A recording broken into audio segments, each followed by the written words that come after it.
दिवस की बधाई देता हूं। आज मेरा यह सौभाग्य है कि जब मुझे कटहरी के चुनाव को आपने इस क्षेत्र से श्री धर्मराज निषाद जी को कटहरी से विजयी बनाया था, उसके बाद एक अन्य कार्यक्रम के बाद आज मुझे यहां पे आने का अवसर प्राप्त हुआ। गोविंद साहब धाम में मुझे पहली बार आने का अवसर प्राप्त हुआ और संभवतः पहली बार कोई मुख्यमंत्री इस धाम में आया है।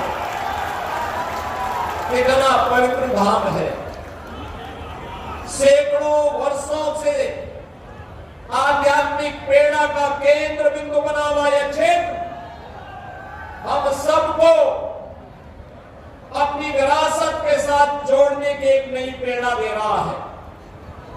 और मुझे आज बताते हुए प्रसन्नता है, जब मैंने इस धाम में गोविंद साहब धाम में पवित्र समाधि का दर्शन किया, नवनिर्मित मंदिर में राम जानकी मंदिर में दर्शन किया, एक आध्यात्मिक अनुभूति मुझे स्वयं होती हुई दिखाई दे रही थी। बहन और भाइयों, माघ मेले में यहाँ पे बहुत बड़ा मेला लगता है। लाखों श्रद्धालु आते हैं। सर्दी की ठिठुरन होती है, लेकिन श्रद्धा अपनी विरासत के प्रति कृतज्ञता ज्ञापित करने का भाव यहाँ के लोगों में रहता है। और अब यह मेला हमारा राजकीय मेले के रूप में मान्यता प्राप्त होगा। तो हमारे जनप्रतिनिधियों ने कहा है, इस मेले को हम राजकीय परंपरा के साथ जोड़ेंगे, सुविधाओं के साथ जोड़ेंगे। वैसे भी आज मुझे जाने का अवसर प्राप्त हुआ, जब मैं विगत वर्ष आया था कटहरी चुनाव के तत्काल बाद, तब 1500 करोड़ रुपए की सौगात, यहाँ का उपहार, यहाँ का कर्ज चुकता करने के लिए मैं कटहरी में आया था। और आज 706 करोड़ रुपए का यह उपहार मैं अंबेडकर नगर वासियों को प्रदान करता हूं। बहनों और भाइयों, विकास कैसे होना चाहिए, विकास का मॉडल कैसे होना चाहिए, यह देखना है तो अंबेडकर नगर में आ जाकर के देख लो। एक नहीं, दो एक्सप्रेसवे के साथ आपका अंबेडकर नगर जनपद जुड़ा हुआ है, दो एक्सप्रेसवे के साथ। और अभी जिसकी चर्चा यहां पर कुछ देर पहले जिस बात की चर्चा रितेश पांडे जी और श्री हरिओम पांडे जी कर रहे थे, नॉर्थ साउथ कॉरिडोर में भी हम लोग सिद्धार्थ नगर के बांसी से होते हुए, बस्ती होते हुए और प्रयागराज को जोड़ने चित्रकूट से लेकर के फिर हम सुदूर दक्षिण भारत तक उस मार्ग को पहुंचाने का काम कर रहे हैं। उसका केंद्र बिंदु भी हमारा अंबेडकर नगर जनपद बनने जा रहा है। अंबेडकर नगर जनपद से इसको आगे पहुंचे, प्रयागराज तक पहुंचाएंगे। विकास के कार्यों की कमी नहीं। यहां के मेडिकल कॉलेज में क्रिटिकल केयर ब्लॉक का निर्माण करके यहां के लोगों को ट्रॉमा की सुविधा प्राप्त हो, इमरजेंसी सेवाएं प्राप्त हो, आज सरकार ने इन सभी कार्यों को किया है। बहनों और भाइयों, हम लोग लोकतांत्रिक व्यवस्था में लगे हैं, लोकतांत्रिक व्यवस्था में निवास करते हैं। लोकतंत्र की 3 महत्वपूर्ण आधारशिला है। हमारी विधायिका है, हमारी कार्यपालिका है और हमारी न्यायपालिका है। तीनों के क्षेत्र तय हैं, तीनों की सीमाएं तय हैं, तीनों की लक्ष्मण रेखाएं भी हैं। एक दूसरे के साथ बेहतर समन्वय करते हुए ये तीनों मिलकर के विकास के कार्यों को एक गति देते हैं। आपने देखा होगा, अभी हाल ही में उत्तर प्रदेश विधानसभा चल रही थी। विधानसभा में हम लोग 59,000 करोड़ रुपए की अनुपूरक बजट के प्रस्ताव को विधानसभा में लेकर के आए हमें सोचते थे कि सत्ता पक्ष के विधायक और सहयोगी दलों के विधायक तो इस पे चर्चा करते ही हैं, विपक्ष के लोगों में भी रुचि होगी, क्योंकि 59,000 करोड़ रुपए की जो परियोजनाएं थी, इन परियोजनाओं में हमने युवाओं के लिए रोजगार की व्यवस्था, अन्नदाता किसानों के उन्नयन का कार्यक्रम, आबादी के लिए भी उनके स्वावलंबन के कुछ प्रोग्राम हमने शामिल किए थे, और गरीबों के कल्याण के लिए भी कुछ नए आयोजन हो सके, कुछ नए कार्यक्रम प्रारंभ हो सके, इसका प्रावधान किया था। लेकिन समाजवादी पार्टी ने विधानसभा नहीं चलने दी। समाजवादी पार्टी ने विधानसभा नहीं चलने दी, हो हल्ला करने लगे। उनके द्वारा जिस प्रकार का कोहराम मचाया गया, आप सबने देखा है। हमने बजट में धनराशि की व्यवस्था की थी। महर्षि वाल्मीकि, सदगुरु संत रविदास जी महाराज, हम लोगों ने उसमें तय किया था, बाबा साहब डॉक्टर भीमराव और ज्योतिबा फूले आदि महापुरुषों से जुड़े हुए जो भी स्मारक हो, मूर्ति हो, अगर उनके ऊपर छाजन नहीं है तो हम छतरी बनवाएंगे, बाउंड्री वाल नहीं है तो सुरक्षा के लिए बाउंड्री वाल और गेट का निर्माण करेंगे। लेकिन समाजवादी पार्टी ने विधानसभा नहीं चलने दी। हमने आंगनवाड़ी, आशा वर्कर, इनके मानदेय को बढ़ाने के लिए धनराशि की व्यवस्था की थी, और हमने उन सारी व्यवस्थाओं को जोड़ने का काम किया था। हमारे जो कोटेदार हैं, उनके भी इंसेंटिव को बढ़ाया जा सके, ग्राम चौकीदार के मानदेय को बढ़ाया जा सके। लेकिन इन्होंने विधानसभा नहीं चलने दी। लेकिन मैं आपको आश्वस्त करने के लिए आया हूं, समाजवादी पार्टी का विकास में कोई रुचि नहीं है, गरीबों में कोई रुचि नहीं, गरीबों का उत्थान हो इसमें कोई रुचि नहीं है। जो ओम प्रकाश राजभर जी कह रहे थे कि समाजवादी पार्टी की जब सरकार थी, प्रदेश में अराजकता थी, गुंडागर्दी थी, युवाओं के नाम पर आने वाली नौकरी इससे पहले की योग्यता के आधार पर किसी को नहीं मिलती थी। नौकरी का विज्ञापन निकलते ही भतीजा और चाचा की जोड़ी वसूली के लिए निकल पड़ती थी, वसूली के लिए। भाई भतीजे बाप का बोलबाला नौकरियों में होता था। भाई भतीजे बाप के नाम पे डकैती पड़ती थी युवा के हक पर। पैसे दे देकर किसी को नौकरी नहीं मिल पाती थी, और युवा योग्यता के बावजूद अपने आप को ठगा हुआ महसूस करता था। पठन पाठन का माहौल चौपट था, कानून व्यवस्था तहस-नहस हो चुकी थी। रोज दंगे, कभी सहारनपुर में दंगे, कभी मुजफ्फरनगर में दंगे, कभी मेरठ में दंगे, कभी मुरादाबाद में दंगे, कभी हापुड़ में दंगे, कभी अलीगढ़ में दंगे, कभी एटा में दंगे, कभी मथुरा में दंगे, कभी लखनऊ में, कभी कानपुर में, कभी प्रयागराज में। इन्होंने दंगों के माध्यम से उत्तर प्रदेश का माहौल इतना खराब कर दिया था, इतना खराब कर दिया था, लोग उत्तर प्रदेश के नौजवान को देखना पसंद नहीं करते थे। नौजवान के सामने पहचान का संकट इन्होंने खड़ा किया। हस्तशिल्पी और कारीगर पलायन करने के लिए मजबूर हुआ था, व्यापारी त्रस्त था, और समाजवादी पार्टी का झंडा लिया हुआ समाजवादी पार्टी का कोई भी व्यक्ति जाता था, अवैध वसूली करता था।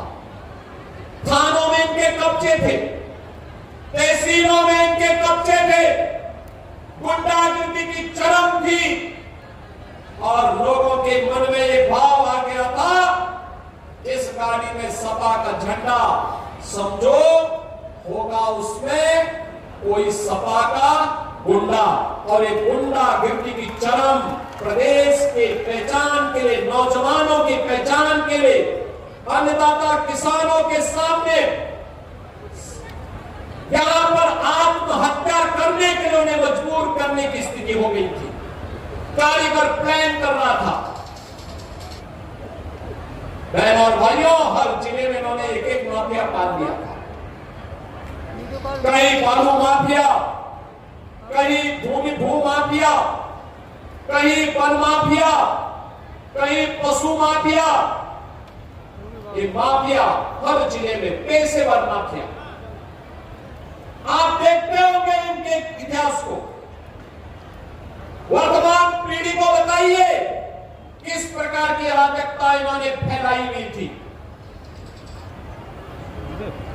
और आज माफिया मुक्त, गुंडा मुक्त, कर्फ्यू मुक्त उत्तर प्रदेश है। नौजवान के सामने पहचान का संकट नहीं, बल्कि नौजवान को नौकरी मिल रही है। 9 लाख से अधिक नौजवानों को हमने डंडे की चोट पर सरकारी नौकरी दी है।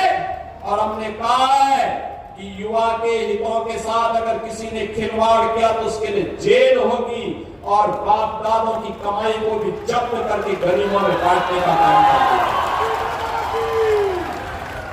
बहनों और भाइयों, आज कोई छात्रों के भविष्य के साथ खिलवाड़ नहीं कर सकता। छात्रों की छात्रवृत्ति में डकैती नहीं डाल सकता। नौजवानों के हक पर कोई डकैती नहीं डाल सकता। आज कोई बेटी के साथ छेड़खानी करने का दुस्साहस नहीं कर सकता। व्यापारी को कोई धमकाने का दुस्साहस नहीं कर सकता है। और सरकार ने पहले से तय कर रखा है, बेटी और व्यापारी की सुरक्षा में सेध लगाई। कोई जगह होगी या जेल होगी या जहन्नुम होगा, तीसरी कोई जगह नहीं होगी। समाजवादी पार्टी के समय में हर जिले में एक माफिया था। सत्ता के समानांतर माफिया की सत्ता चलती थी। 1 डिस्ट्रिक्ट 1 माफिया, और आज 1 डिस्ट्रिक्ट 1 प्रोडक्ट है। आज 1 डिस्ट्रिक्ट 1 मेडिकल कॉलेज है। आज 1 डिस्ट्रिक्ट 1 कुजीन है। हर जिले के व्यंजन को सरकार ने महत्व दिया है, उसको आगे बढ़ाने का काम किया है। अन्नदाता किसानों के जीवन में व्यापक परिवर्तन हो, हर गरीब को उसका अधिकार मिले। आज प्रदेश में 16 करोड़ लोगों को फ्री में राशन की सुविधा का लाभ। प्रदेश के अंदर 10 करोड़ लोगों को 5 लाख रुपए की आयुष्मान भारत की सुविधा।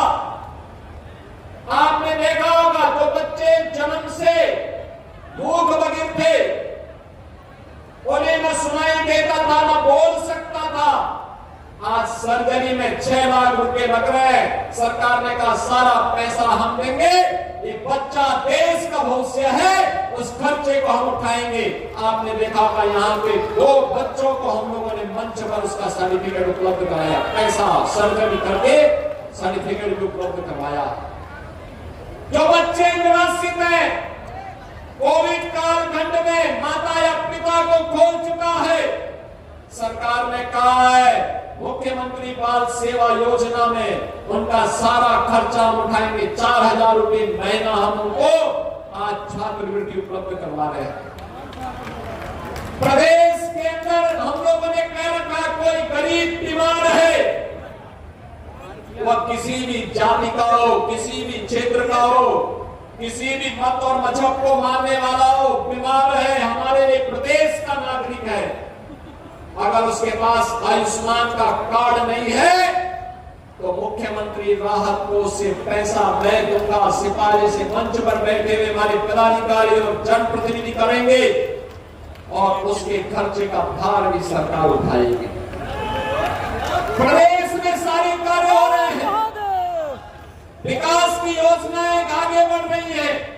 निराश्रित महिलाओं को निराश्रित महिला पेंशन, बुजुर्गों को वृद्धावस्था पेंशन, दिव्यांग जनों को दिव्यांगजन पेंशन, 1,10,00,000 परिवारों को 12,000 रुपए सालाना पेंशन की सुविधा का लाभ प्रदान किया जा रहा है। बहनों और भाइयों, हर गांव में आज कनेक्टिविटी दी जा रही है, बिजली की व्यवस्था देने का प्रयास हो रहा है, हर खेत को पानी उपलब्ध करवाने का प्रयास किया जा रहा है।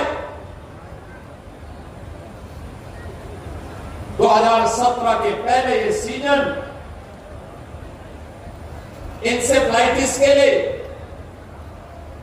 डेंगू के लिए, मलेरिया के लिए, कालाजार और चिकनगुनिया जैसी बीमारियों के लिए जाना जाता था।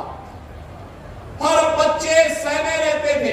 मैं भी देख रहा था, मैं जब बच्चों को अन्नप्राशन करा रहा था, 2 बच्चे अन्नप्राशन के लिए आए थे, अपनी मां के गोद में बैठे थे।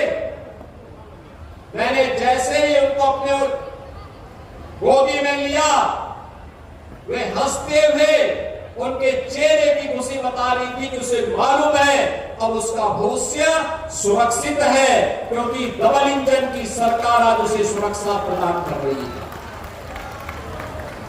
उसके बचपन को बचा रही है। पहले समाजवादी पार्टी के समय में इंसेफ्लाइटिस के शिकार 1200 से 1500 बच्चे होते थे, इनके चेहरे पर कोई शिकन नहीं होती थी।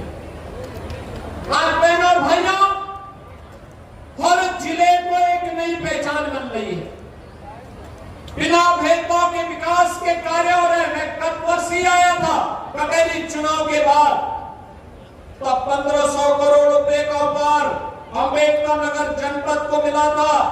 वर्तमान में 1500 करोड़ रुपए के कार्य अंबेडकर नगर में चल रहे हैं, उनमें से केवल 3 विधानसभा क्षेत्रों के 706 करोड़ रुपए की परियोजनाओं का भार आज आपको यहां पर उपलब्ध करवाया जा रहा है। बहनों और भाइयों, विकास के लिए सरकार के सामने विजन चाहिए, इसके लिए समय चाहिए। आप मुझे बताओ,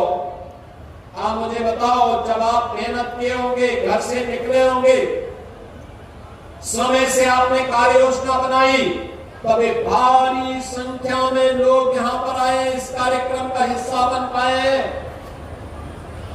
पहले क्या 17 के पहले क्या मुख्यमंत्री नहीं होते थे क्या? गोविंद साहब धाम में क्या उनको फुर्सत नहीं थी क्या? पिछले दिनों मुझे श्रवण धाम में आने का और शिव बाबा धाम में भी आने का अवसर प्राप्त हुआ था। तब क्यों नहीं आते थे? क्योंकि 17 के पहले मुख्यमंत्री को कहां फुर्सत थी, वो नोएडा नहीं जाते थे। लगता था कुर्सी खिसक जाएगी। 17 में जब मैं मुख्यमंत्री बना, मैं स्वयं वहां का कार्यक्रम बनाया, तो मुझे भी ये बताया जा रहा था कि वहां जाने से कुर्सी खिसकती है। हमने कहा जो कुर्सी कल जाने वो आज चली जाए ठीक है, लेकिन जनता के लिए आए, जनता की सुनवाई करें।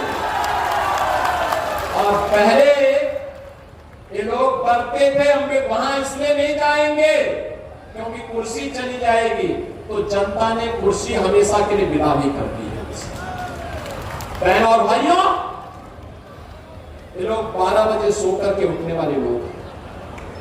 12 बजे सो के उठेंगे, 2 बजे बबुआ तैयार होंगे, और 2 बजे तैयार होने के बाद फिर उनके चच्चू उनको कुछ सिखाएंगे, फिर एक ट्वीट करेंगे, फिर जिम चले जाएंगे, जिम से वापस आएंगे, तब तक महफिल जम जाएगी, और फिर उनको इतना होश रहता ही नहीं कि वह इस देश में है या फिर इस देश से बाहर कहीं और जगह है। तो इनसे